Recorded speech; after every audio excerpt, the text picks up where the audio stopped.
I thought all you were going to do was slap a little makeup on her, put a dress on. Darling, there is more to being a woman than slapping on some makeup and putting on a dress. I have to teach her how to walk, how to act, so that Mr. Kimber get attracted to her. Just put her together in some kind of a tidy package that won't fall apart for a couple of hours and let nature take its course. I just wanted to let you know about my study group. Oh, don't be a fuddy-duddy. I'll be your study buddy. I'm about to embark on one of the great challenges of my scientific career. This work right here is going to change history. I think this is going to be our greatest mission. I don't have time to study.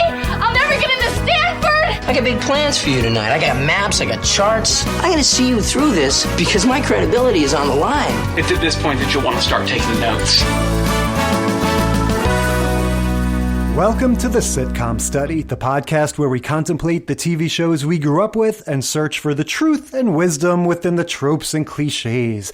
And Amy, what is a cliche or trope we're talking about today?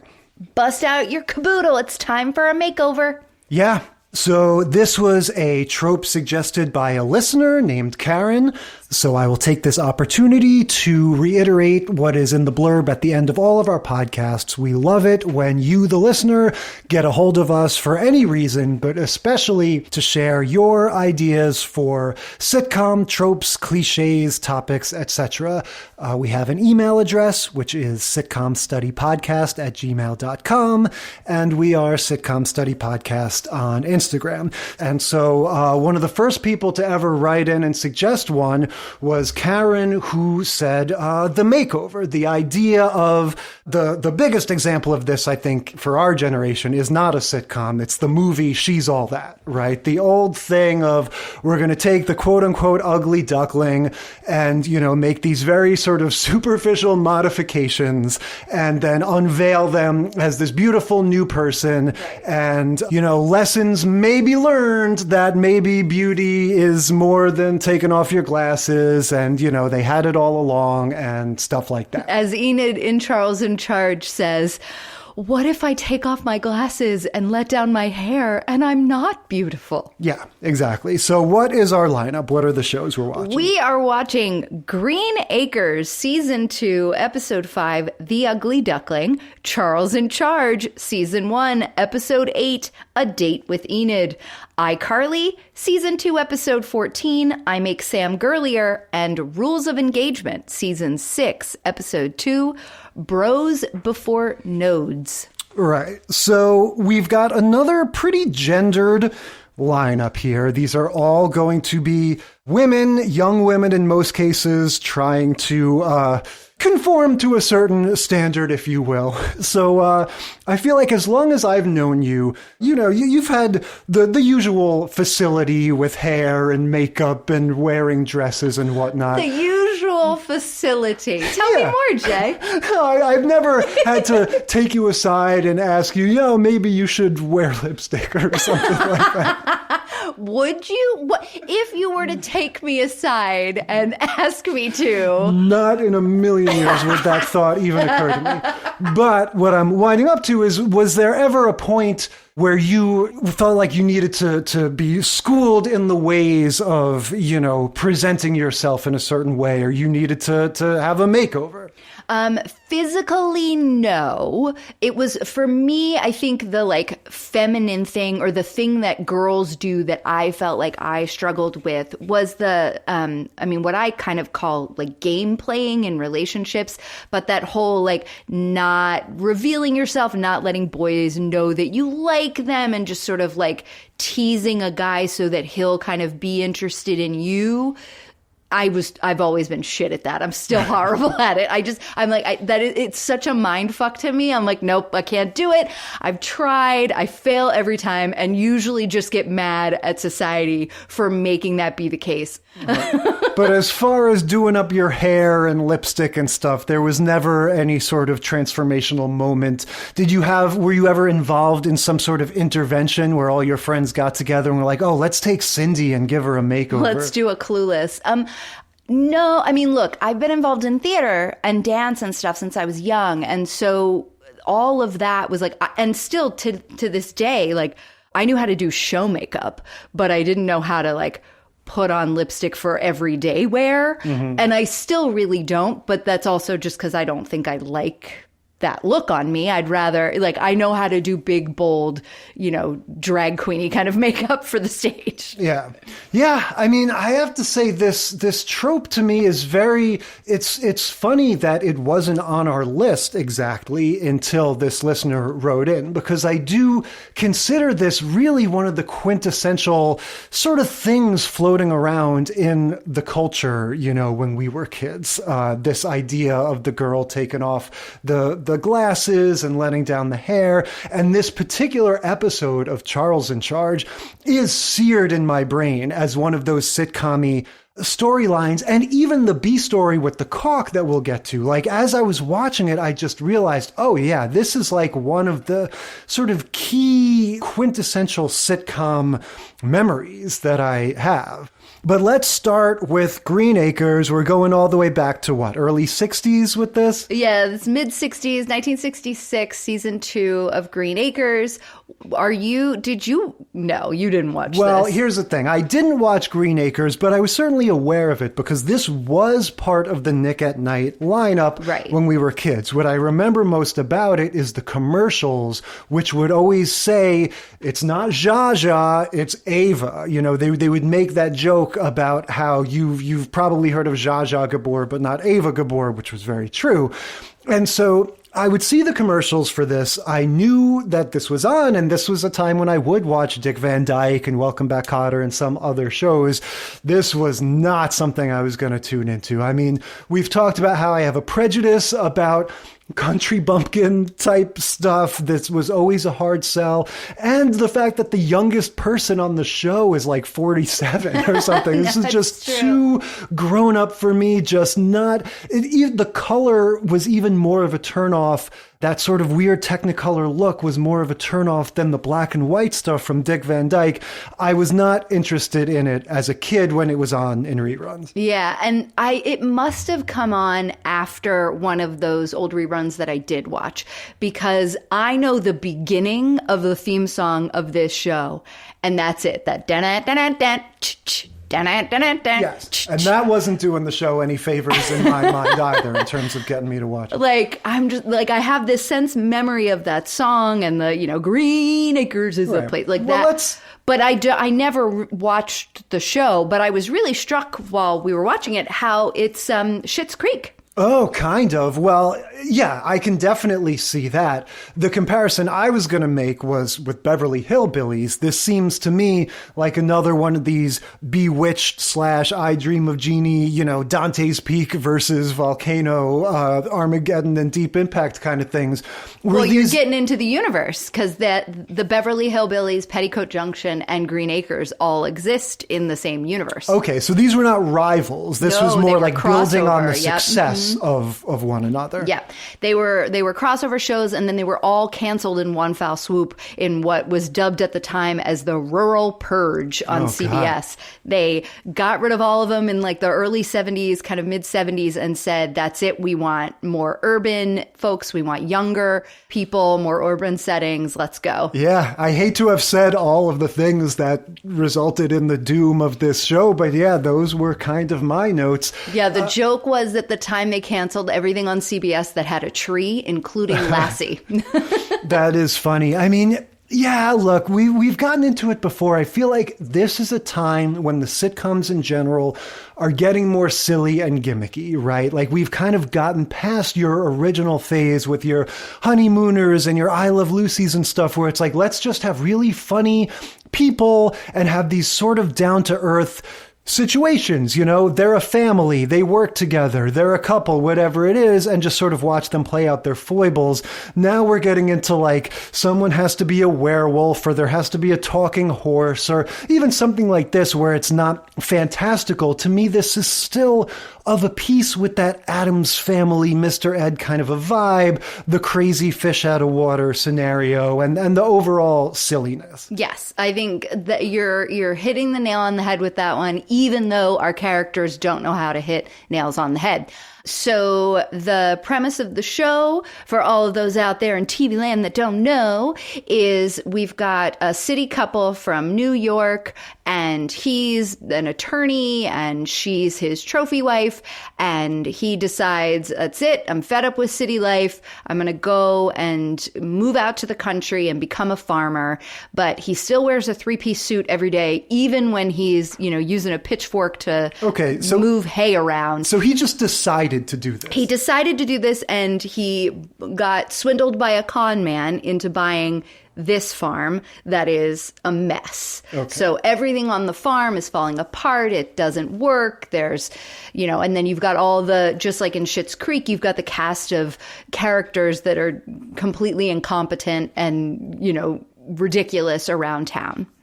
Yeah, such as the collection guy that's come from the phone company, right? I had to look up this guy's name because as soon as I heard this voice, I was like, Robin Hood. This is some character in Disney's Robin Hood.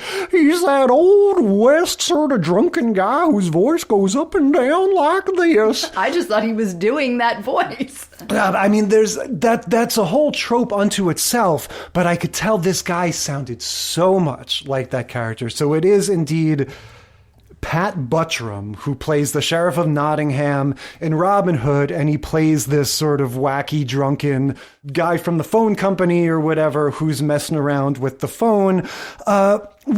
Just help me out with the overall goings on in the beginning of this episode. Okay, so in this episode, in every episode, there's something on the farm that needs to be fixed, and some of the main, the kind of recurring characters on the show are these brothers, in quotation mark, that are the local carpenters. It's a brother and a sister, but the joke is that nobody will trust a female carpenter, so she goes by the name of Ralph, and her brother calls her his brother. So they are the Monroe Brothers carpenter team. Okay, so we need to just make sure that is fully digested, because that's going to be a pretty critical story element here.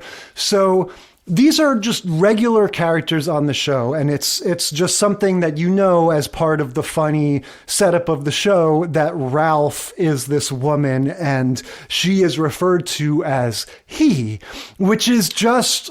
It just kind of takes your breath away for a second, given all the controversy about that kind of thing in the world now. Right. It was just interesting to hear this gender confusion and this dialogue going back and forth about should we call her he or she or it, or it was interesting. Well, so Ralph, the woman, hasn't chosen her pronouns or really her name in this way. It just she and her brother are carpenters, and out of the stereotypes of the day, in order to have a business and gain trust, they named their business the Monroe Brothers.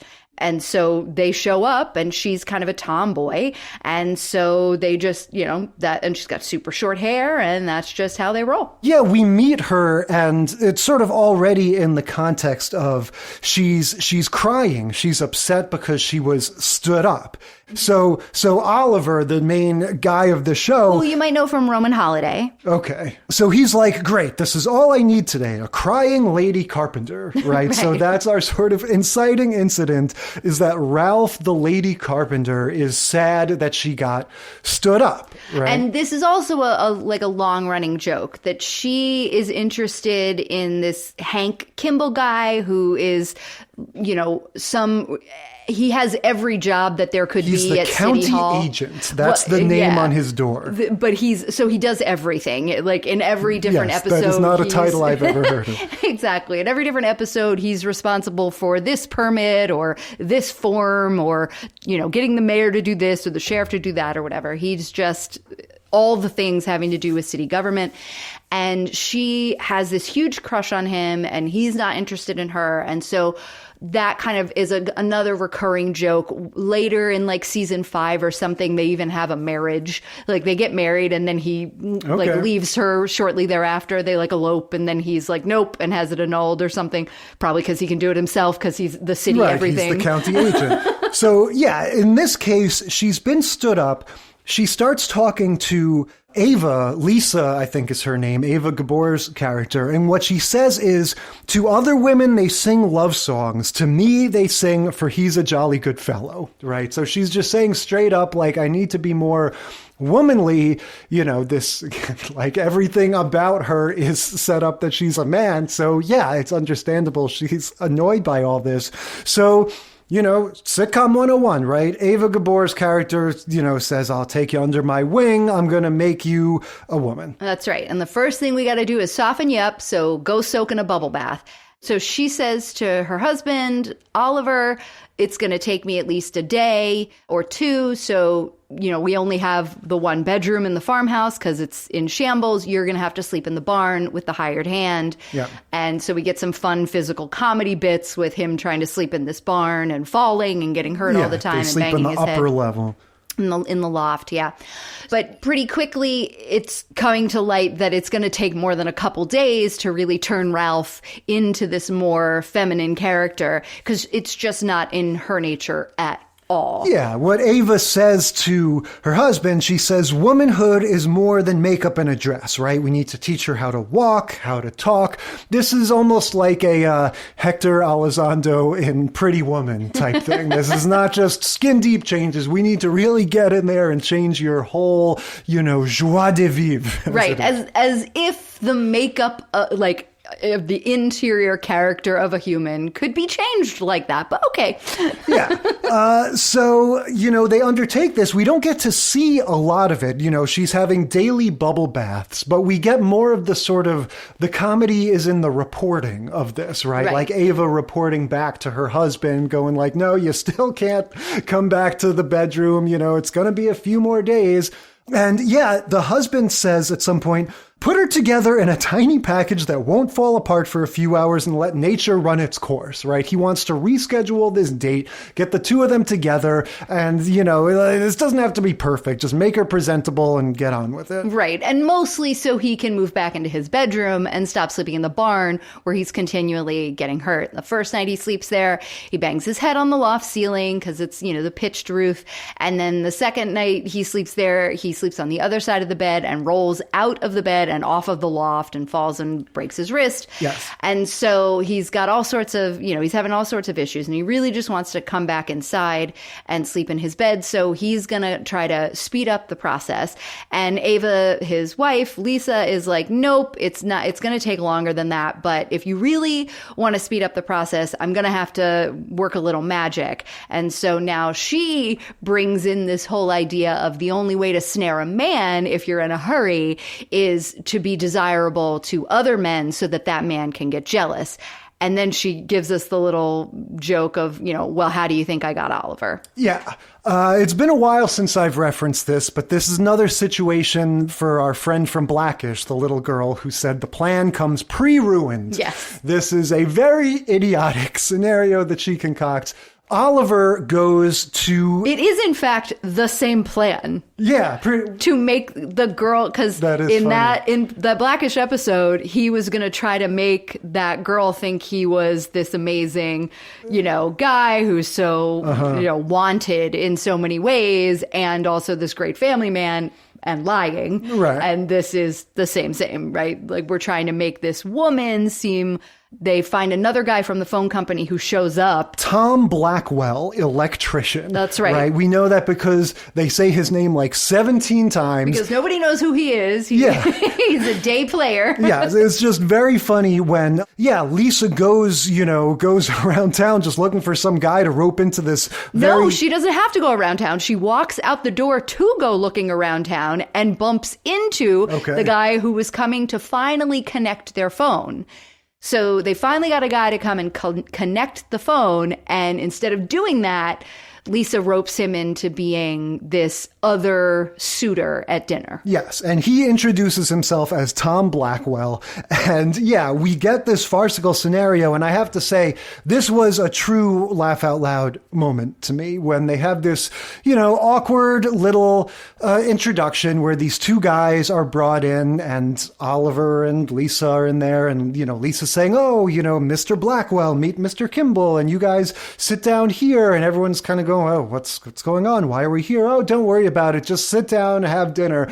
And then she turns the light off and turns it back on, and Ralph is like sitting in between them with this like crazy smile and these super intense eyelashes, like she just popped up there. And like a wig. Yeah, like something out of The Exorcist. And it is very funny. It's because they didn't get to the lesson where she taught her how to walk. Right. So she had to give her an entrance. So yeah, she's sitting there when they turn on the lights, and the whole thing just sort of becomes how foolhardy Lisa's plan is, right? Like this whole thing kind of falls apart.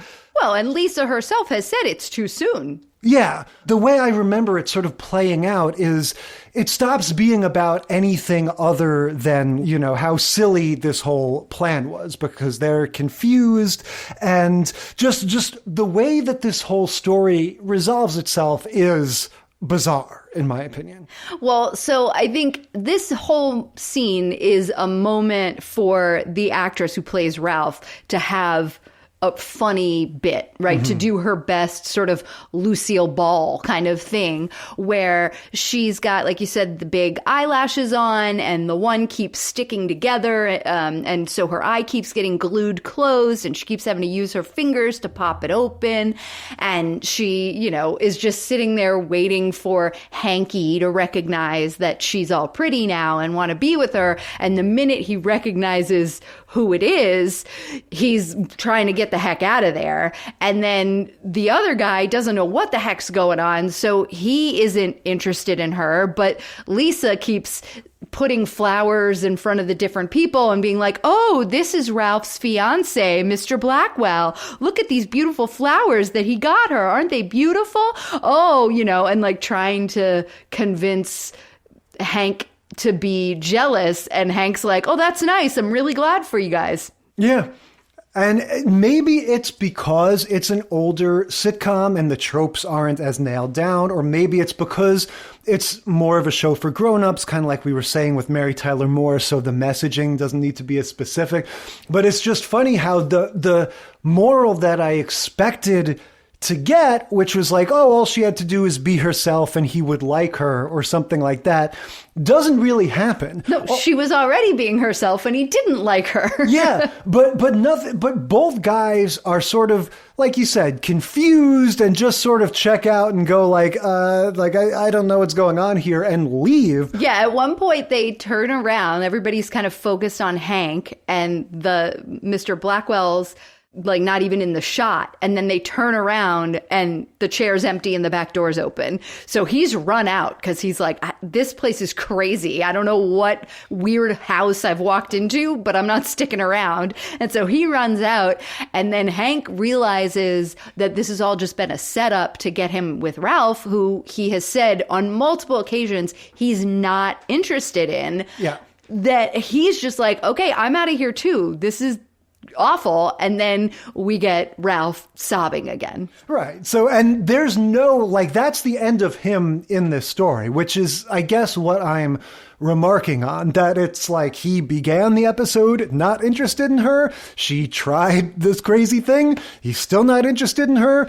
That is all we have to do with him. And end of show. Yeah. Well, the note that it ends on is Ava's character, Lisa, and Ralph sitting together, and they have this moment of levity, and she lifts up her skirt, Ralph does, and shows that she's wearing her trousers underneath it, right? So it's supposed to be one of those, like, you can take the girl out of the tomboy, but you can't take the tomboy out of the girl, or whatever it is. It's like, she never even really changed that much. She's still got, she's still the same as she ever was, and they kind of laugh it off. And so, yeah, I feel like the closest thing to a real, moral or message or philosophy that you could grasp onto is like, she was fine the whole way. Don't take these things too seriously. But I guess I feel like if this had happened a little bit later in the sort of sitcom evolution, you would have gotten a more clearly articulated, oh, there'll be other guys, don't worry about it, like Right. some sort of just slightly more positive, uplifting twist. You're saying that like in later years, and we'll see this in our other shows in the lineup, that they're kind of going to try to like use these moments as a teachable moment. Exactly. And this was not. This was just for comedy. This was just for the farce and the fun of it. Yeah. Just to give this actress some fun thing to do and have all this over the top kind of melodrama going on. Very silly. I think the thing that it reminds me of, that her character, that Ralph's character reminds me of in this is, do you remember that cartoon character that, I don't remember if it was from Roger Rabbit or if it was from actual Warner Brothers, Hanna-Barbera, any of those, where it was like this wild red hair and she'd be like, a Mayan! And that's kind of what this reminded me of. The lady in Toontown that chases Eddie Valiant. Yeah. Yes, that's very funny. It is very much that stereotype. So, I guess we'll see how this trope evolves as we move on to Charles in Charge. We're looking at A Date with Enid. Yeah, so we've covered Charles in Charge a couple times before, and we've talked about how it is sort of my favorite sitcom ever, even though it's pretty dumb. But this is season 1 Charles in Charge, which is a horse of a different color, right? It is it feels different. It's a whole different show, you know? The only other example like this that really comes to mind is Saved by the Bell, which started off as Good Morning Miss Bliss, had a different cast, and took place in Indiana instead of California. And in both cases, they underwent a major overhaul. In the case of Saved by the Bell, they changed the actual name of it. As far as Charles in Charge, what happened was, this was, I think, a network show for 1 year that got canceled and then revived for syndication. And they changed the family which Charles worked for, and basically the whole cast that surrounded Charles and Buddy was swapped out for a new family. And those are the characters that most people remember from Charles in Charge, because that's seasons 2 through 5. Right. So that's Nicole Eggert and all of them. They went from a brunette family to a blonde family. Right. This first season of Charles in Charge has this original family that they eventually got rid of, and has Charles himself as more of a nerdy, sort of buttoned up character. He just looks a little bit different. And, that was one of the things that they changed when they retooled it for the syndication, was Scott Baio said, let me dress more like I did when I was Chachi. Let me wear my unbuttoned shirts and have long hair and just be more of a cool guy. Yeah. And it also, what surprised me, and I didn't realize this until well after we'd watched all of them, was that not only did it get canceled and then come back as a completely different show, but it took a whole season off. Yeah. It wasn't contiguous. So the age difference between Buddy and Charles in season 1 versus Buddy and Charles in season 2 is just, it's staggering. Noticeable. And that is why when I was a kid first watching these shows, and that's why I'm so nostalgic about it, because I would watch it after school, I didn't like when these season 1 episodes came out, because Charles looked weird. Like I said, he dressed differently. And yeah, like you're saying, he just looked younger, and the whole vibe of it was different. And so in those days, it was like when a Miss Bliss episode came on with Saved by the Bell. You were just like, damn it. All right, I guess I'll watch DuckTales instead. And so I think... Which is hilarious, because I loved the Miss Bliss episodes of Saved by the Bell, because I was such a fan of The Parent Trap. And it was so cool to see Haley Mills all grown up playing this teacher. Yeah, well, and what we discovered with Charles in Charge, watching it together more recently, is that the season 1 episodes are fine. Like, in some ways, they're better. Yeah. I think in the perfect world, for me, would be a mix of the season 1 cast and the later cast. Because I think Sarah and Jamie in the later cast are wonderful. I think the youngest brother, the littlest brother in the season 1 cast is amazing. If he could have stayed on and somehow been adopted by by the new family. That would have been fabulous. And the middle brother, who this episode we're going to talk about is going to focus on. I like him too. But yeah, of course, the main reason why I preferred seasons 2 through 5, Charles in Charge, was because it had the teenage girls, especially Nicole Eggert. This has Lila. We'll get into her. But yeah, season 1, Charles in Charge, is a little different. But the premise is the same. He's Charles. He's in charge. He's the live-in babysitter to this family. Right. In season 1, we have a more straightforward nuclear family, a mom and dad and 3 kids. In the later seasons, we get into the thing with their dad being stationed in the South China Sea or whatever, and they live with their grandpa. So this episode begins with Charles in his bed, like basically asleep. And the cast members start, kind of knocking on the door and coming in one by one. And already you get that Charles in Charge farce energy. Yes. That it's not always great at it, but that is part of the DNA of Charles in Charge. That sort of noises off, people coming in and out. And sometimes a scene will go on for a long time and have a lot of just like, running around the stage and different people doing different stuff. And that kind of like stage farce energy. Yeah, this episode was better than this season 1 episode is better than a lot of the episodes that happen in seasons 2 and beyond. But yeah, it's a lot of fun. Everybody has a good time in this.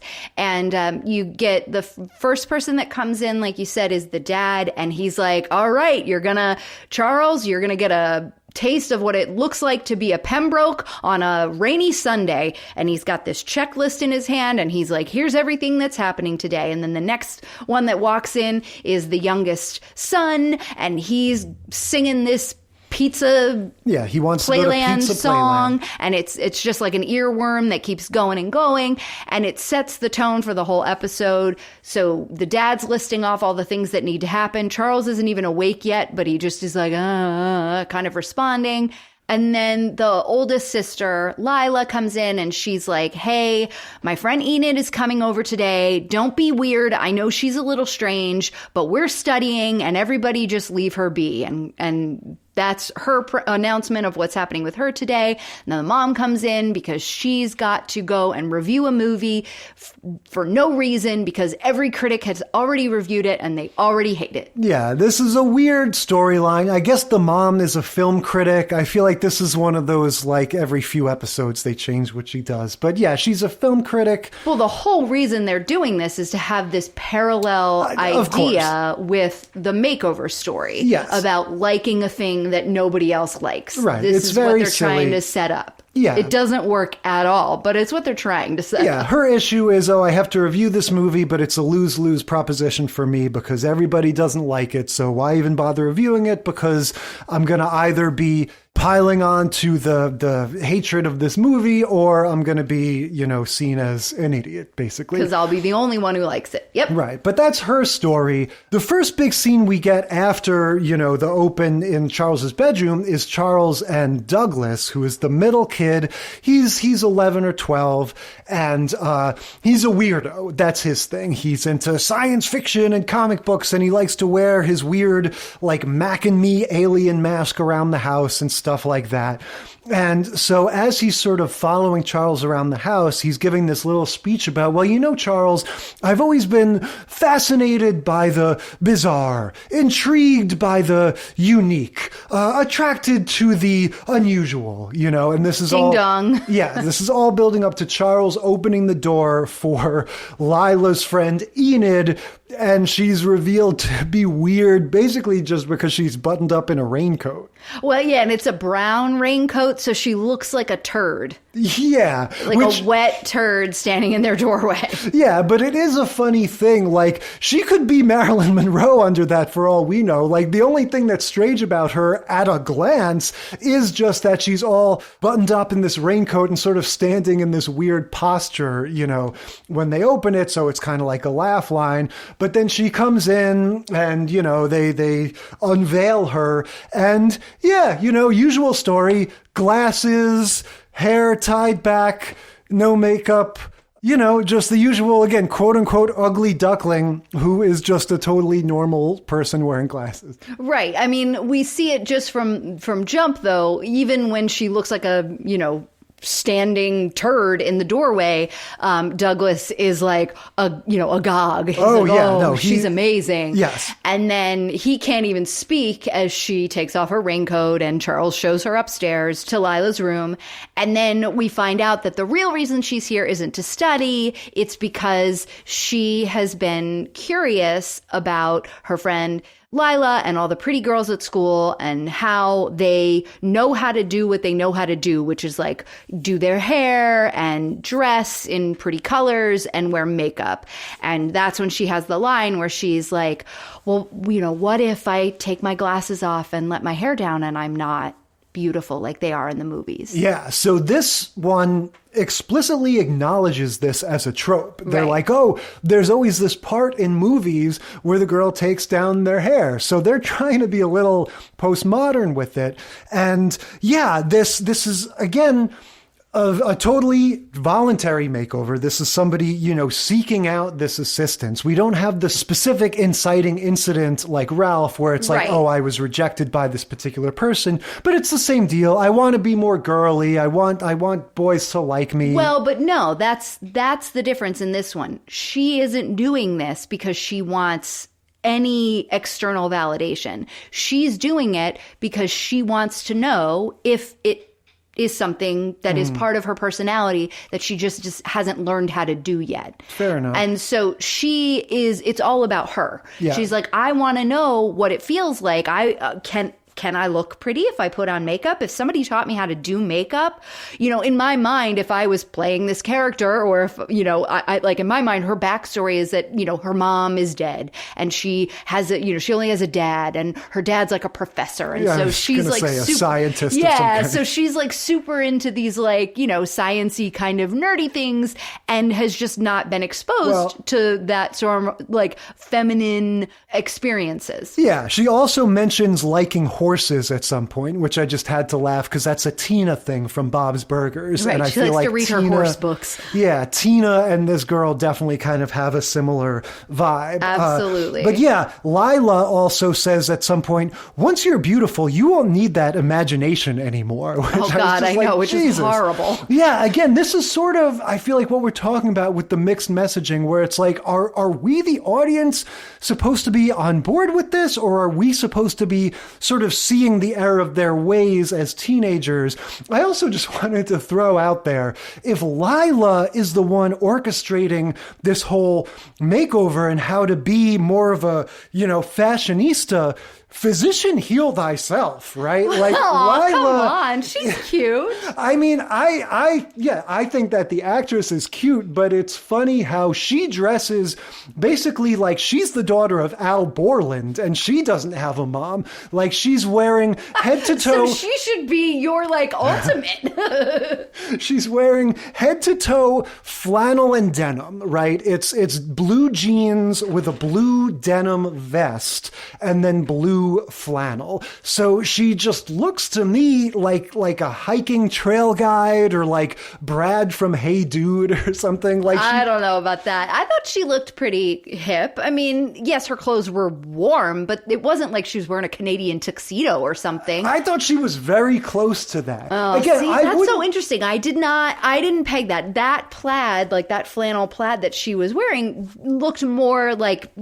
kind of cute, like something, and also she always has her hair done. The other thing, and whatever, this is just an issue I always have with the actress who plays Lila, is she likes Scott Baio.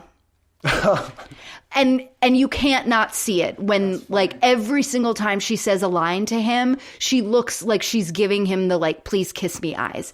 Well, and it is so uncomfortable. But the theme song says, I want Charles in charge of me. Like, I feel like that energy is built into the concept. It's oogie. So regardless, I would not be throwing shade at all, except for the fact that the whole episode is about her, sort of sharing her expert fashion knowledge. And I thought it was kind of funny that, like, she is to me, she could use a little bit of a makeover herself. Well, and I feel like it was more like expert hair and makeup knowledge. Sure. And then that all comes crashing down, right? Because she tries to tame this girl's hair and it turns into some weird sort of sculpture on her head. Yeah, she looks a little bit like one of the guys in MC Hammer's Entourage back in the early 90s who would have this like Hershey Kiss shaped like afro thing, or like a Dr. Seuss character. Yeah, somebody from the Hunger Games. That's what she looks like. It's like she's wearing a sculpture on her head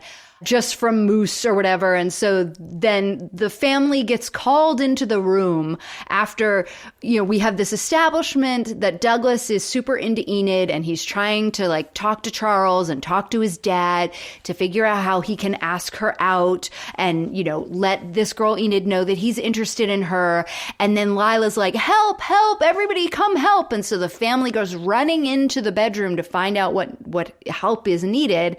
And they see that this isn't a study session, that it's a makeover session. And Douglas is crushed. Yeah, he's very straightforward about his desire to go on a date with this girl, like at least to his family. He doesn't have any embarrassment about that. He's just like, I am in love. I want to go on my first date today. Let's make it happen. So yeah, the makeover goes sideways the first time around. Now, how do they fix it? They end up putting her in the shower. It takes, they said like 3 or 4 shampoos to get it back to normal or somewhere resembling normal. And then before she makes her big reveal where she comes down and she has had the makeover that was successful, Lila says, we tried mousse and that didn't work. We tried hairspray and that didn't work. And we tried makeup and that didn't work. And what we realized is that Enid doesn't need any of those things. She just needed to brush. She just needed to brush her hair and a little bit of clothes or something. Yeah. And here she comes. So it was like they were trying in this sort of weird, awkward speech to tell us that she did have the experience of taking her glasses off and taking her hair down and being beautiful. Yes, this is so strange because it's like, yes, she did need a makeover, but not the exact makeover we thought. We thought we needed to give her makeup and a lot of mousse, but actually we needed to give her new clothes and change her hair and take off her glasses. Like, we still get this changed version. Right. No ponytail, no glasses. Right. What we get is more colorful clothes. Right. And like nice, like less frizzy hair.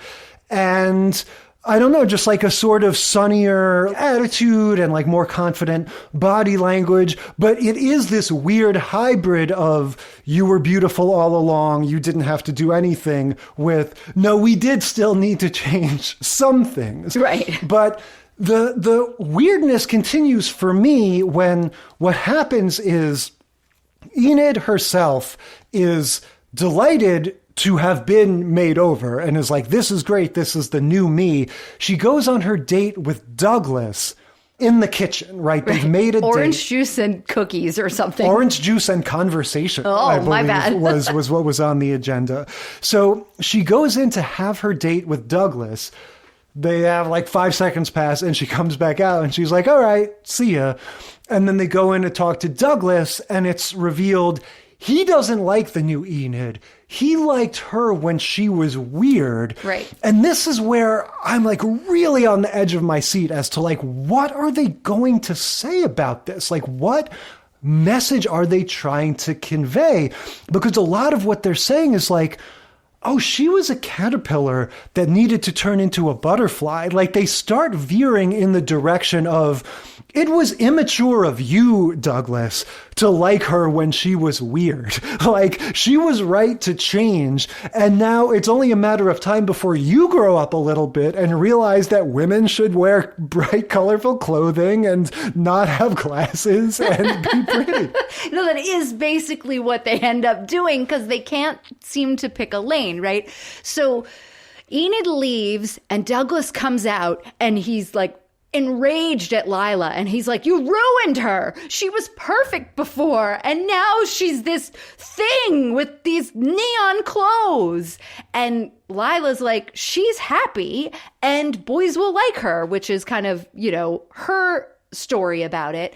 And then Charles tries to explain it, through the caterpillar and butterfly metaphor, being like, oh, you like caterpillars better than you like butterflies. Well, one day, you might change your mind. And so it becomes this, like, instead of being about Enid and her makeover as having anything to do with anything, that just becomes this side note because it was her choice and she likes herself this way, whether or not boys like her, because she wasn't put out at all by the fact that this boy didn't like her.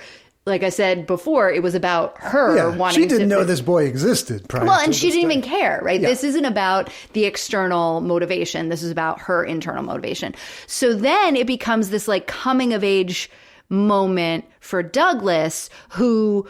once he gets older, they're telling him he's going to like women who look more put together. Now, eventually, it's the mom who sort of puts us back on the right course, I think, because the whole family is together again. All the while we've been having this caulking bee story where Jason, the boy, is caulking everything, which is really apropos of nothing, but I just love it. You just get to have the fun physical comedy of the cock going everywhere. And it's just such a quintessential bee story to me. Like, just such a perfect, like, it knows exactly what it is. You'd have this little kid spraying It's the caulk. cement dumping into the Full House kitchen. Yeah, exactly. But so the whole family is back together again. And it's the mom who, like you said at the beginning, sort of gets on the same page with Douglas and is like, no, actually, you're fine to like what you like. Like, never mind all of that. Like, if you like weird girls in raincoats and glasses, then you're all set. And I'm going to go write my movie review where I say that I like this movie, even if everybody else doesn't like it. Like, she finally sort of gets us on the path of like, oh, right, it's a sitcom. We need to tell people that, you can like what you like and it's okay. Yeah, so we had to have that weird little story. But this is the issue that I have with this episode, is that it like goes in this direction, then it goes in that direction, and then it goes in this direction. And I, as an adult, am confused about what it's trying to teach me. Yeah. As a child, nope, that whole episode would have been about the cock. Yeah, no. And that's what she said. It goes back to kind of what we were saying, where in Green Acres, they don't even really bother having a lesson because it's like, oh, it's just silly and they're grown-ups anyway, so whatever. And then in Charles in Charge, it's like they sort of know that they should try to have some kind of messaging, but it's like they're doing their homework 5 minutes before class and they just can't bother to like nail it down and get it right. And so we get that. Right. But yeah, good stuff. Always a fun time with Charles. Also, much less Buddy in this episode. Just something to note. Season 1 Charles has Buddy just pops in here and there. He doesn't become, the mainstay. Yeah, there's kind of off and on episodes of the Buddy and Gwendolyn and Charles kind of college-focused stories, young, cool college kid-focused stories. And then the family stories. And this one was an all-family story. Right. It wasn't yet part of the DNA of the show that Charles and Buddy are these funny bosom buddies that get into crazy situations. Okay, moving on to iCarly. Season 2, episode 14, iMake Sam Girlier. And can I just say, how is it that the best episode on this entire lineup is a children's TV show? Well, because it's a really good children's TV show. We've talked about iCarly before. We love this gang of tech-savvy teens, right? This is an interesting case where the last two shows both premiere the same year. iCarly and Rules of Engagement both come out in 2007, which would place me in my late 20s as these shows were coming out. But yeah, as we've indicated before, I was all in on iCarly, the children's show, and pretty much completely unaware of Rules of Engagement. Like I mentioned before, this was one I was living with my brother at the time that this came out, and so we watched iCarly somewhat ironically, but the irony isn't that it was bad or anything, it's just that it's clearly not meant for us, and we're a couple of grown men watching something that is very much made for kids, but there is a real wit to this and this very clearly developed absurdist voice that it has going for it. And it's all the more impressive how funny it manages to be within the confines of a show for kids that is clearly meant for this tween audience and can only go so far with the humor. Yeah, that. And then the other thing that I was just remarking on when we were watching it is these kids are the same age as the kids in Charles in Charge, but the pacing of the dialogue is on point. Best paced show out of all four in this week's lineup, not just because of the writing, but because of the delivery. They're great. Like, the kids are just like, those very wordy words, are flying out of their mouths. Yeah, when we were talking about Melissa Joan Hart, you made the observation that Clarissa was a little bit like a proto-iCarly, and I really saw that this time. When they begin with the, iCarly proper segment, they're doing their I'd morph that bit, and so they're messing around with images on their computer and stuff, and it's just like we were saying with Clarissa, just kind of screwing around with the technology, and what's the kind of thing that a, 13, 14-year-old kid would do if they had access to these fun graphics things and stuff.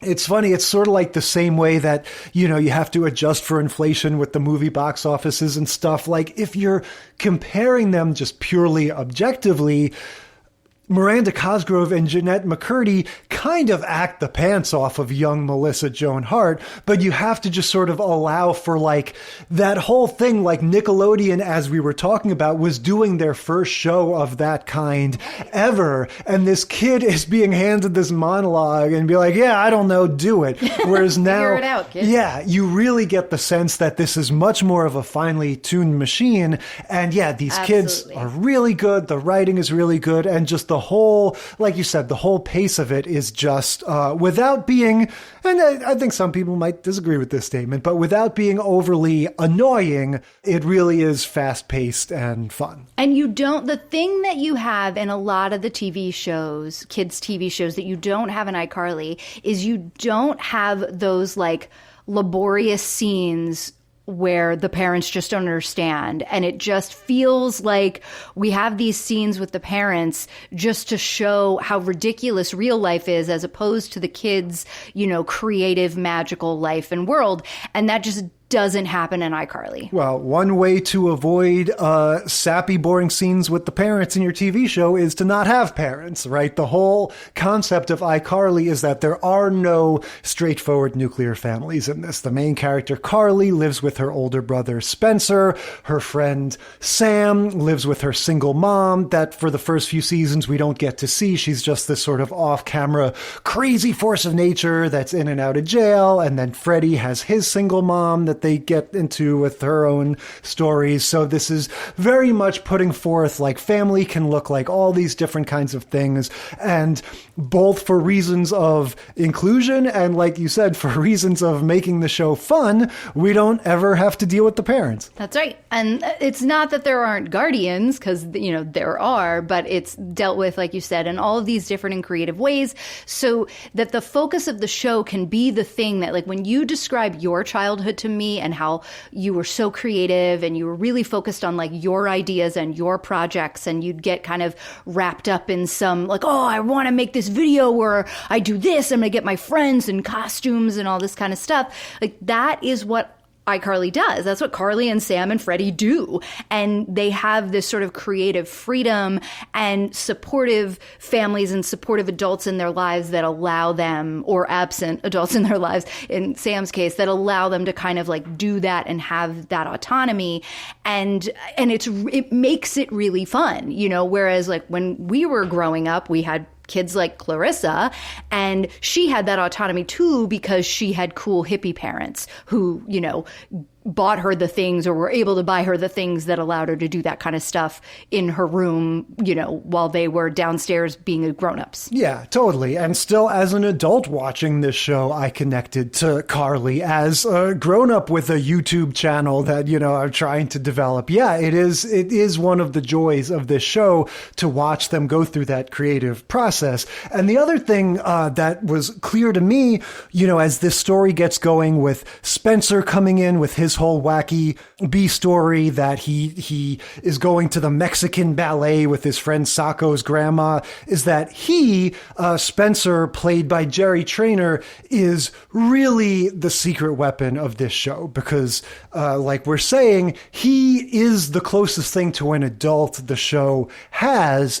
He is very sort of wacky and silly, but that actor, again, this is my opinion, not everyone would agree with this, but I think this actor really strikes that balance of being wacky and loud and definitely a little bit in the latter day Jim Carrey school of silliness, but he's not annoying, and he has this natural warmth and even sort of intelligence to him that on some level you buy into it and you don't sit there going like, she would never be left in the clutches of this clown. Right, because he is a clown in certain ways but not in others. He's earnest, right? He is also an artist and creative, and because they come from money, his sort of clownishness is more eccentricity than it is a danger to, Carly's life. But anyway, getting into this episode specifically, this is all gonna start with Sam's birthday party that they're getting ready for. Right, which sort of devolves into a roast. Yes. Because they say, okay, it's time for the speeches.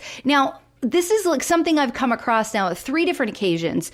Do you go to birthday parties where people give like rah-rah, yay, birthday kid speeches? Yes. This did remind me of one experience in particular where my friend Rosie's 40th birthday party, one of the fellow guests had the great idea to have 40 compliments for Rosie's 40th birthday, which means, and there's only, I don't know, 15, 20, however many people at this party. So we just have to go around the room saying nice things about him until we hit 40. Unprepared.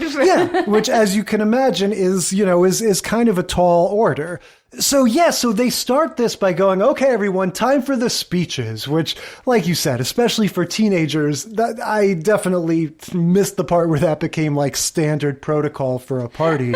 But Carly gets up and gives this, kind of down the middle, like, we all like Sam, but she can be crazy, and says 1 or 2 wacky things, and here's to you, Sam, and kind of raises her juice glass or whatever, and it kind of goes on from there. Right, and then we get the like time lapse thing, some sort of wipe, so we see that now it's kind of gone around, and we've got little anecdotes of different kids that we've never seen before, my favorite memory of Sam is one time we had a sleepover and she stole my bra in the middle of the night and filled it with pudding and put it in the freezer, and it's like all of these things. And you see Sam as the time goes on in her, sitting in her throne, getting more and more kind of demoralized. Yeah, kind of like people in the real roast a lot of times.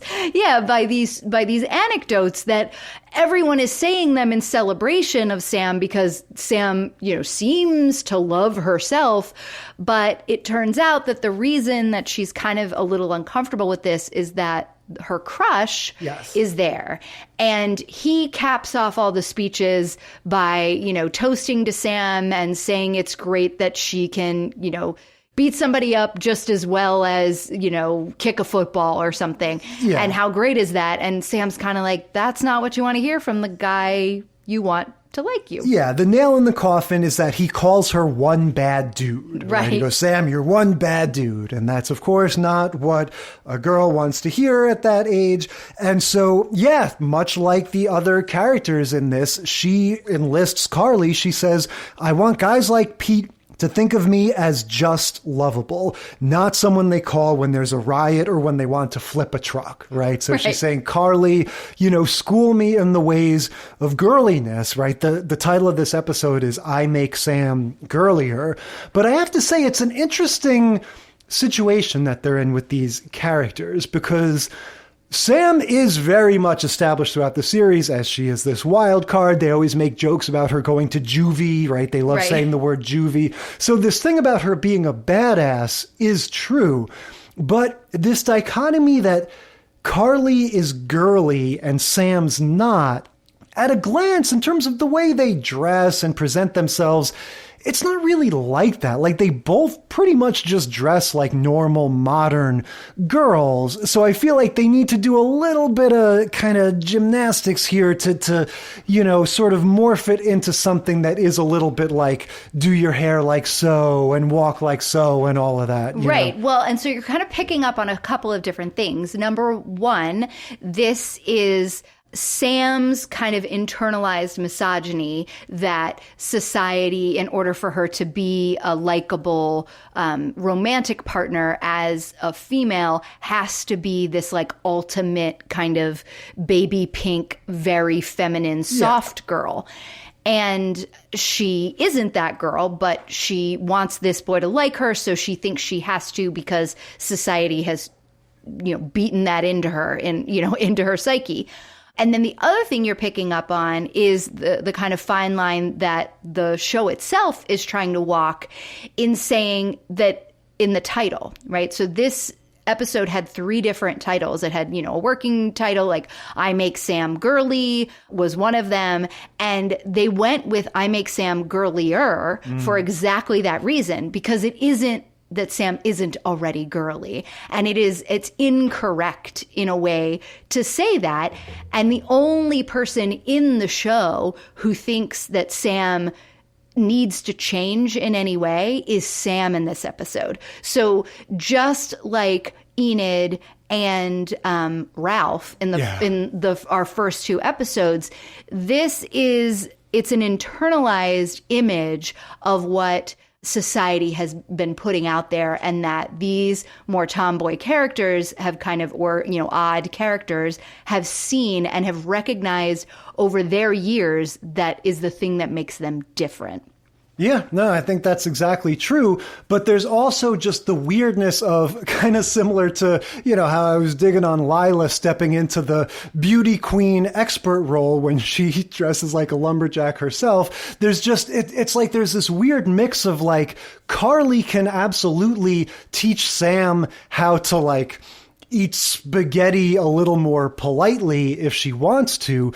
But in terms of how they dress and how they do their hair and stuff, like, they're pretty much on par, right? Carly isn't some kind of like pageant girl. Like, they both, like I said, they just both present themselves like normal people. It's really only Sam's crazy behavior that it's even the personality. Puts her. Yeah, it's exactly. Not necessarily, and she does, just like we see in the Charles in Chart episode, when Sam is girlier, she wears more pastels, more pinks and yellows and oranges. And that's the same thing we saw Enid. Enid went from wearing kind of dark browns and blacks and grays into wearing these more kind of bright, warm, vibrant colors.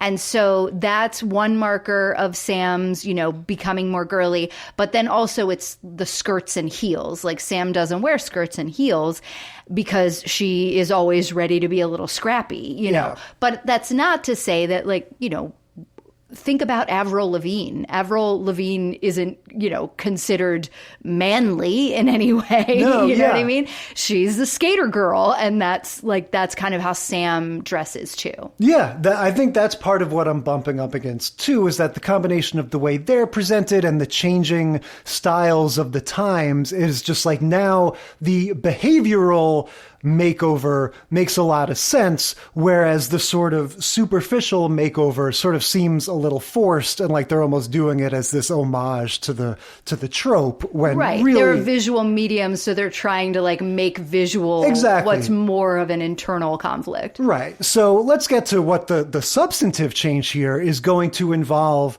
Kind of like our Miley Cyrus bully scenario from a few episodes back. We're going to have a new kid at school played by a grown-ass woman who is, you know, the new bully in town and is sort of wrecking havoc. And she's sort of established earlier in the show, you know, they kind of plant that seed so that we know, okay, there's this bully in town. And then a few scenes later, after Sam has undergone this transition and she comes back to school, like you said, dressed with the nice straight hair and the skirt and, you know, behaving all properly and trying to follow all of Carly's advice.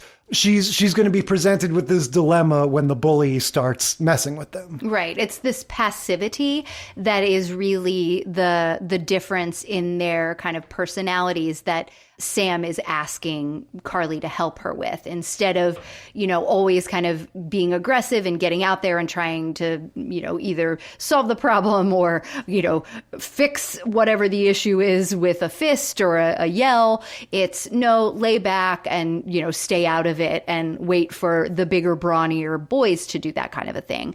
And so the bully has this kid hanging upside down and she's yelling at him, and Sam's like, all the other kids are looking at Sam like, are you going to do something? And Sam's like, I don't have to do anything. I'm not responsible for some nerd getting thumped, And so she stomps off like, it's not my job to keep all the kids in school safe from a bully. Right. This is a little bit like in, the Spider-Man sequels or whatever, where they sort of like turn their back on their call for a while. I don't need to be Spider-Man anymore. Why do I have to help everybody?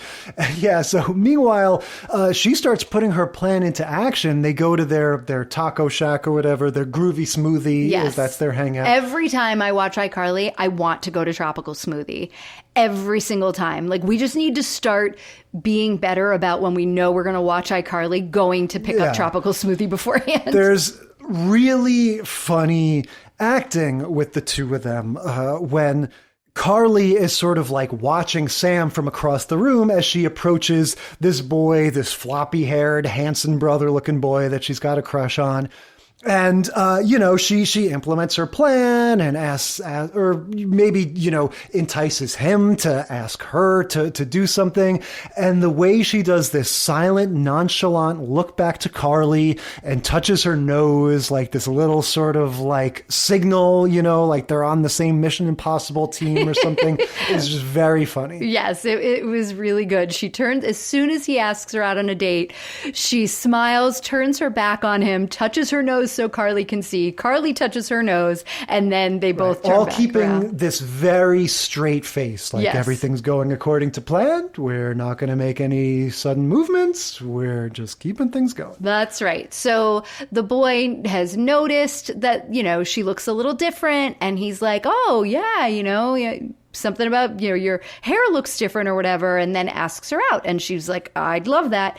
So that is the whole point. It's succeeded. The girliness has worked. Yay. Yeah. And so back at school, we're getting second and third confrontations with this bully girl. There's a point where she kind of like book drops Sam, or maybe lunch drops her. I think she knocks her lunch tray out of her hand and shoves her against the locker. And it is that thing where Sam's about to fight. And then she says, nice girls don't fight. I like your shoes, and walks away. So it's one of these things, for a second time, she's resisting the temptation, and then eventually we get the scene where the bully girl messes with Carly and like pushes her down to the ground. And, ultimately Carly gives Sam permission to Hulk out, right? Right. Yes, exactly. So Carly, in like the third time or fourth time that we get this bully situation, we're not at school on this very last time. We're in Groovy Smoothie, and the date, or the second or third date with this boy, is about to start. And they're sitting there and they're waiting, and Sam's got another cute little outfit on. Tights and heels and a skirt is like her kind of go-to look.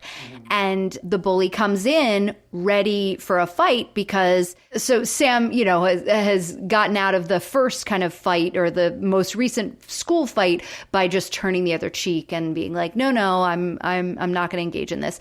But now the bully has come looking for her, and Carly kind of looks at Sam and is like, I'm going to be you in this situation, and you just like chill out because you don't want to get all messy and dirty and fighty when the boy is about to come in. So Carly gets up to kind of say, hey, look, and not do Sam, but sort of take the role of Sam by putting herself in between her friends and these bullies. Or if anything, modeling for Sam, here's a way that you can stand up for yourself that's not quite as wild as what you would do. Right, not as fighty as she says several times throughout the episode.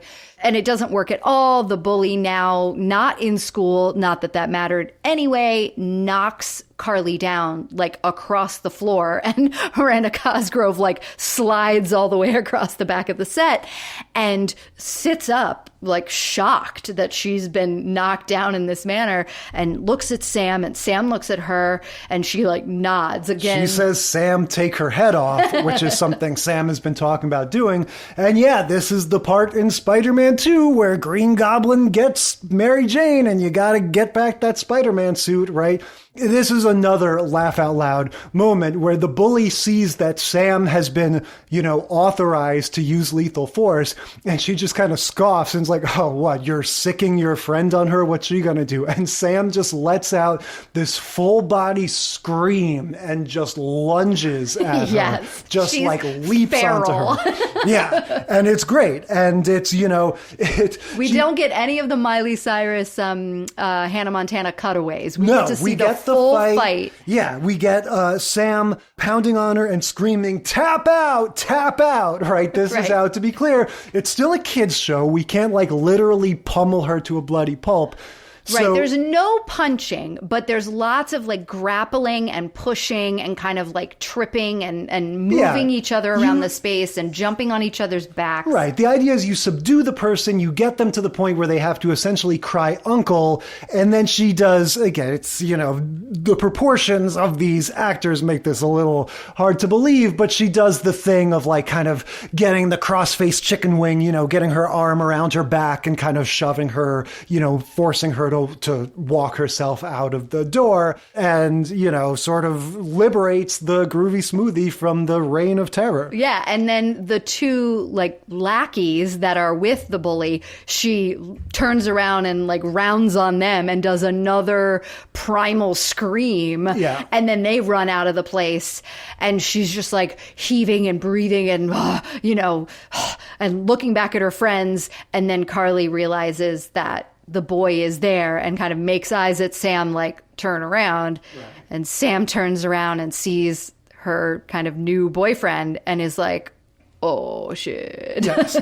But of course, the guy says, you were awesome. And he basically explains, there was no reason for you to transform your personality in the first place. I like girls that are girly. I like girls that are fighty. I think it's cool that you're tough and you can hold your own. And you know. I mean, his, I think, not exact quote, because I don't remember it, but his paraphrasing him is I want a girl who can eat a ton of food, kick some ass, and also be a great hang. That's what I want. Yeah. And so it doesn't present it as her transformation was wrong, but it's more just everything can coexist, Right. You can be girly, you can beat up the bullies, just kind of do whatever you want. If you want to work in mini skirts and colorful tights, no problem. Yeah. His point was, I liked you before you changed. You didn't, right. You didn't need to do that for me or, anybody. You be you. I already liked you. And she didn't know that he liked her before. And so it was her journey. It was Sam's journey to kind of realize, oh, this guy likes me for me. And yeah, this is one where the messaging is pretty on point. You don't really have to change. Be like yourself. Be happy with who you are. Now, I don't know if that's going to continue with our next show, Rules of Engagement. We are late in the series. This is season 6, episode 2, Bros Before Nodes. Yeah, I don't remember much about this show's existence. This was a rough one for me. This was, I feel whatever. I think at this point we've kind of said our piece about these sitcoms that are sort of rooted in the toxicity of, isn't it funny when married couples hate each other and everyone's lying and scheming and nobody gets along. Yeah, and I was a little disappointed. I mean, I was a lot disappointed in this episode, but I was surprised at some of the things here because I did watch some of this show. This is one of these shows that was on CBS, and it got put after How I Met Your Mother for a while. It was after Big Bang Theory for a while. And so it like had all these really great lead-ins of shows that I did watch during that time. And so I was like, oh, okay. And I remember the Oliver Hudson and his fiance girlfriend relationship being kind of interesting. I remember the Patrick Warburton and his wife not being so, I mean, I remember them being funnier than they were in this. This is season 6, and I don't know, man. I didn't like this episode, and I remember this show being a bit more charming in earlier seasons. Sure, we've got the usual season 6 caveats. A lot of times they're not at their best. My sort of take on this cast was that it seemed like Frankenstein from other shows. Like you've got, Patrick Warburton, this hilarious, funny side character on Seinfeld.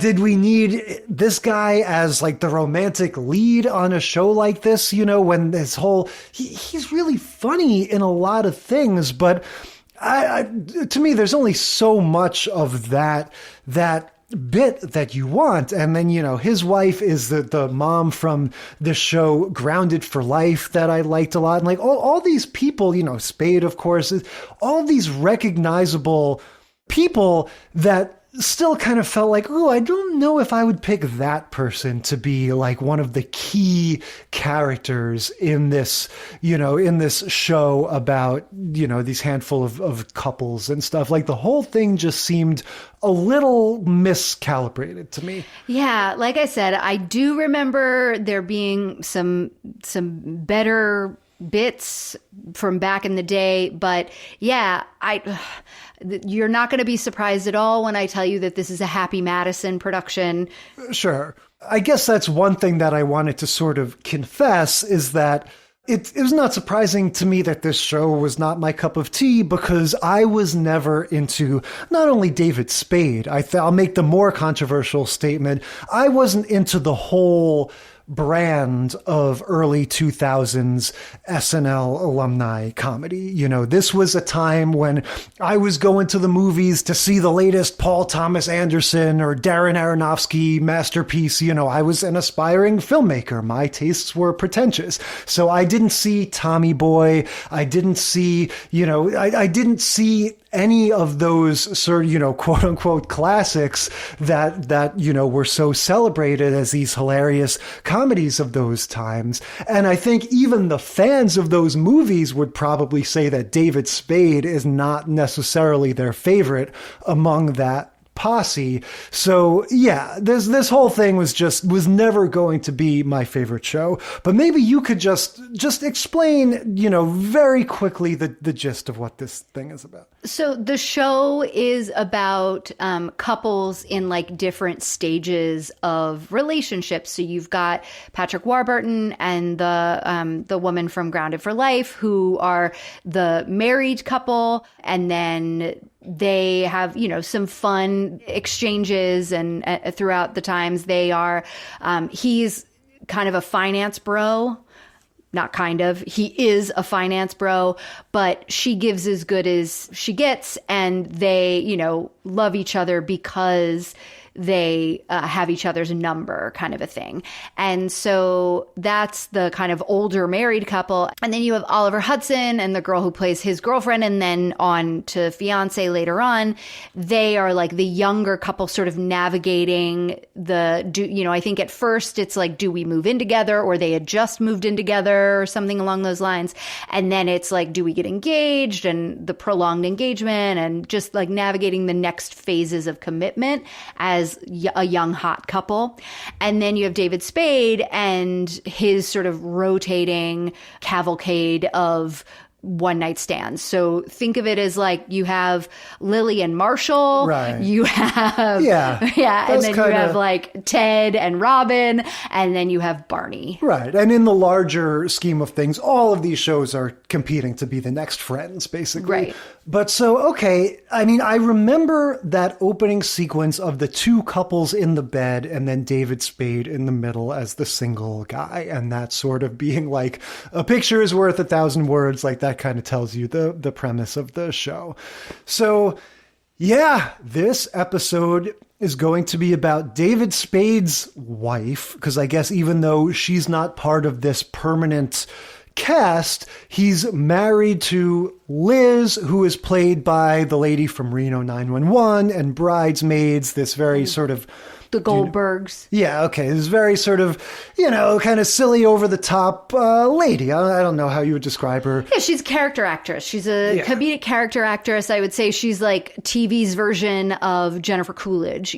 She doesn't do a silly voice, but she kind of always plays this sort of bimbo-adjacent, daffy woman. Right. She's a wild card. Right. Very funny. And the way she kind of gets introduced is she's like an upstairs neighbor or a former colleague or something of Patrick Warburton's wife in this. And there's this weird story arc where she and David Spade get married, even though he's disgusted by her at all times. And her like whole character is that she says gross things like no sexy woman would say about, talking about her thong being stuck way up in her butt and talking about how her pits are sweaty. And she just talks about things that, proper sexy ladies don't talk about. Right. And so I guess the problem with us dropping into this is that the story gets set in motion immediately, which is that David Spade's dad is coming into town and he wants to meet his wife, and David Spade's character is ashamed of this crazy wife of his. But we haven't gotten to see the wife yet. So if you're watching the show in its time, presumably you've gotten to get to know this character, and maybe this actress is having a blast playing this wacky character. And so you understand everything in that spirit. For me, starting on this episode, I don't get to see this person. All I get is David Spade saying all of these horrible things about his wife, going, oh my God, what's my dad going to think when he meets Liz? Oh, geez, I need to lock her up and hire an escort to pretend to be my wife or something.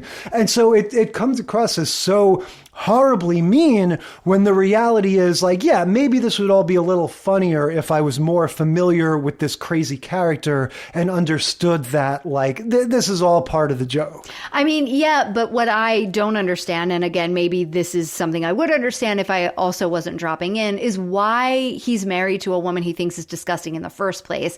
And it is just like a short character arc that this is true. Like, it's only for a little while here in season 6. They get divorced pretty soon. I assume there was just some story reason, like some specific wacky thing that happened. Right, but you can't figure it out. I mean, like, David Spade's character in the show is this, wealthy money, he inherited money kind of playboy kid, and he runs one of his dad's many companies. But so he doesn't need, what would be the need? But I was relieved, whatever the reason, to realize that this was more of a short-term character arc, because if this was just his regular wife throughout the whole series, oh no, that would be horrible, and this was how he felt about her, it really would be just such a depressing premise for the show. Yeah. But yeah, so he's going back and forth with his assistant. He has this fun British assistant who's, the straight man, basically. He's the one who's sort of going like, why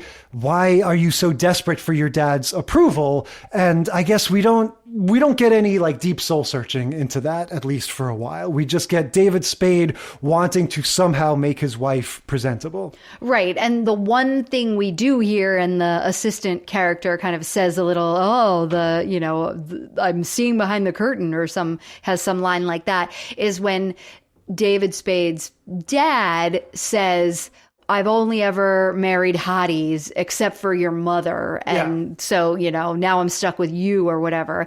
And so the assistant is like, now I'm understanding more about why he's seeking this approval. But yeah, it's like the thing from that Martin episode we watched with the reunion. It's like Martin wants to front at his class reunion. So he sends his wife off to the spa to get all gorgified. So David Spade does the same thing, takes Liz to the salon to get her all gorgeous. And she says, make me look like January Jones from Mad Men. Yeah, and I guess we get a similar trajectory to Charles in Charge, because the first makeover doesn't take, right? The first time they try it, it's just sort of like, nope, didn't get the ingredients right, and now she looks weird. Well, she has this huge blonde...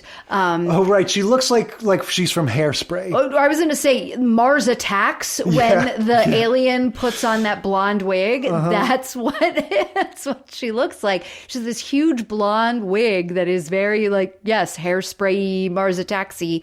Yeah, it looks ridiculous, like she's wearing a helmet, but she's loving it because she's like, I look like Mad Men. And she turns around in the salon chair and is like, hey, Don Draper, come on over here.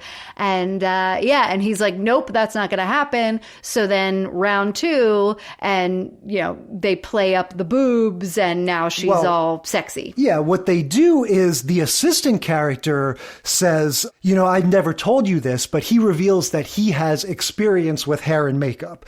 And Spade's reaction is, he says, totally gay, tells you everything you need to know about this show and the mentality behind it right there. Oh, yeah, they have at least 4 jokes about your gay assistant. Yeah, exactly. And the guy's like, but I'm not...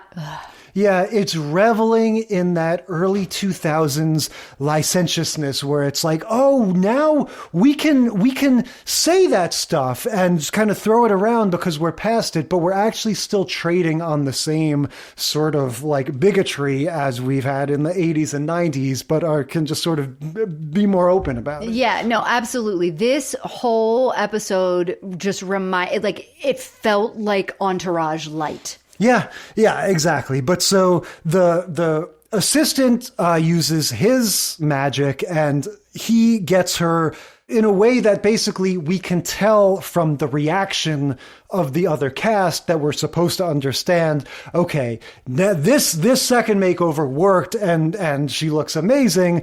This is another case where to me it's like, yeah, they gave her a push-up bra, a tight dress, high heels. Yeah, she still looks like herself, but Spade is delighted and says like, yeah, she's ready to meet my dad. Yeah, except for we're never going to change her personality, so hopefully she just won't talk. They go to what is some sort of like event or party or something, right? Yeah. With the dad. The assistant asks him what is, on everyone's mind. Isn't it time you stopped craving your father's approval? There's a point where like the dad is saying these crude things about Liz, and David Spade's like, did you hear? He likes her boobs. Isn't that great? So, yeah, my last note is that Liz reclaims her dignity by reveling in the notion that both the father and the son want to bone her. Right. And because, again, from my point... is that really reclaiming any dignity? I don't know. Only but in the her sense own that... mind, maybe? Well, to me, again, from the point of view of somebody who, the whole first half of this episode, they're talking about this character that I haven't even gotten to see. So my mind is just going to all these places of like, what are they doing to this poor woman?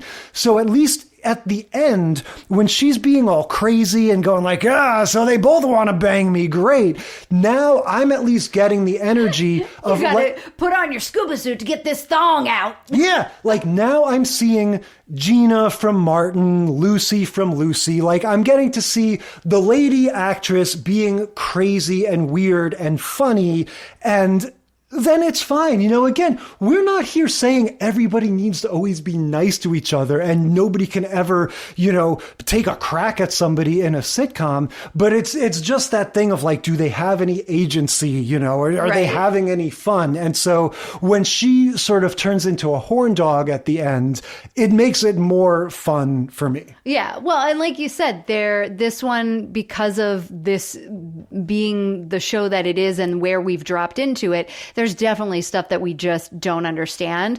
The issue and the reason that this episode didn't have good redeeming qualities is that the B and C storylines, one of them was also steeped in misogyny and odious. The Patrick Warburton story, almost like beneath comment. Yeah, it's like he doesn't want to tell her about her medical test results because he wants to like go on some trip. I don't know. She's waiting for test results and she's nervous. That's why it's the Bros Before Nodes is the episode title. She's worried that the node that she has on her vocal cord, it's getting biopsied, and so she might have some something, and he has an out-of-town trip with his bros, and he doesn't want to have to stay home when he is assuming that it's nothing and make her feel better all weekend and miss his trip. So he pretends to be from the doctor's office and calls her and says that everything is fine, even though he doesn't know if that's true, just so he can go on this weekend trip. Yeah, and just in general, the whole vibe with them, all the dialogue. I mean, this is kind of what I was saying at the beginning. Like, Patrick Warburton is a very funny character actor, but in order to make this kind of negativity funny, that is a special gift, and that they're not qualified well, for. And this is the thing that maybe I'm misremembering, maybe there's more of that, but I'd love to go back to like a season 1, season 2,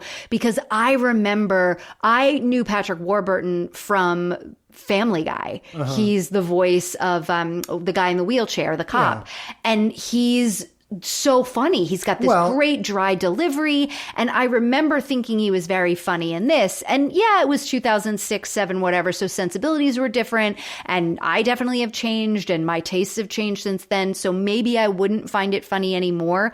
But this just didn't remind me of what I felt like I thought was funny. So yeah. And it's funny that you mentioned Family Guy, because I was thinking of that again in the context of like, it's not automatically irredeemable for a show to have that mean streak or to have a cruel sense of humor. I guess my thinking is you just need to have the goods, you know? Right. So like Seth MacFarlane, certainly not everything he did was amazing, but Family Guy at its best had a really mean philosophy to it. There is a nasty edge to the humor of that show, but it does that thing of making you laugh and then making you feel kind of ashamed for having laughed at it. And that is when something like that is really working. And when it swings and misses like this does, then it's just like, you guys are dicks. Like, you're just making me sad. Yeah.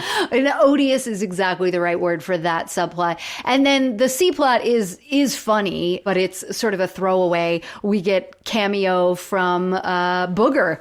From Revenge Curtis of the Nerds. Armstrong as himself, who was ubiquitous in basically our whole lives. This guy who just shows up in everything. He's a sitcom study, at least 3 or 4 timer, having appeared in New Girl and iCarly. Yeah, he's been all over the place. This show kind of feels like the stuff that Adam Sandler was doing when we were in high school, that at that time was like, I thought was really funny. And I still, like, I'll stand by Billy Madison and Happy Gilmore. I think those are funny movies, and there's definitely funny bits to it. But it's this sort of like lazy boy comedy that, when you have David Spade, who is that, like, is from that bit, he's now graying. He's the older dude that's like still trying to be that like lazy boy comedy, and it doesn't work. You can tell, just like the age of David Spade alone tells you how played out that type of comedy is in this sitcom. Yeah, this guy, his catchphrase was bye-bye, like he was famously obnoxious from the jump. So yeah, looking back at these, this is an interesting lineup. Like I said, that Charles in Charge episode to me is one of like the 4 or 5 key sort of core memory sitcoms for me, of something I saw as a kid and just recognized how tropey it was with the makeover and that silly B story with the caulk going all over the place. And that kid is so funny. I love how, so this kid is so prone to laughing through his lines that every single time he has a line that's more than 1 or 2 words, that's like full sentence or 2, they have to do this really tight close-up shot on his face. Because they filmed it with no one else around, because he just can't say his lines without laughing. Yeah. So yeah, that one obviously just super nostalgic and fun. But like we were saying, tracking the trope through all of these, it's funny how what seems like a relatively easy assignment, they all kind of miss it, until you get to iCarly. The Green Acres one, again, is fun, just as sort of a time capsule. Oh, look, this wacky show from the 60s. Yeah, I feel like Green Acres wasn't a miss. It just wasn't trying to do anything with the trope. It just was like kind of origin of, not really origin, but the sort early of first days steps of developing a trope as it's, on its way to becoming a trope. And then you have Charles in Charge 100% saying and naming that we know it's a trope, but still not really being able to do anything with it because we have to make it the story about the boy, not the girl. And then iCarly kind of bringing it around full circle, taking full ownership of a transformation in a kid voice, in a female voice, doing a great job with it 100%. I think it literally is a matter of they do a second draft on iCarly scripts. Sure. And I think on Charles in Charge, it really is just kind of making it up as you go. And just a sort of, and again, this is why I love Charles in Charge, just that the sort of lack of professionalism and just not totally nailing down what you're trying to say before you start rolling the camera. And, God bless him for it. All right, so much for our makeovers. What are we talking about next week? Next week, we're jumping on the nostalgia train. We're going back in time to September 22nd, 1989, and the very first airing of the branded TGIF. Thank goodness it's funny. We're going to watch Full House Season 3, Episode 1, Tanner Island, Family Matters, Season 1, Episode 1, The Mama Who Came to Dinner, Perfect Strangers, Season 5, Episode 1, Good Skates, and surprise, surprise, Free Spirit, Season 1, Episode 1, Pilot. Yep, if you've never heard of that last one, or if you disagree about when TGIF started, we'll get into all of that controversy next week. And until then, we will consider this segment of the sitcom study concluded.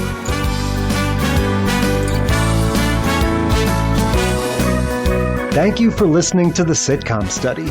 Tell us what you think or share your own TV tropes and topic ideas by sending a self-addressed stamped email to sitcomstudypodcast@gmail.com or find us on Facebook or Instagram. And if you like the show, consider leaving a rating or review on your podcast app. It helps us boost those precious Nielsen ratings. The Sitcom Study is recorded in front of a live studio dog.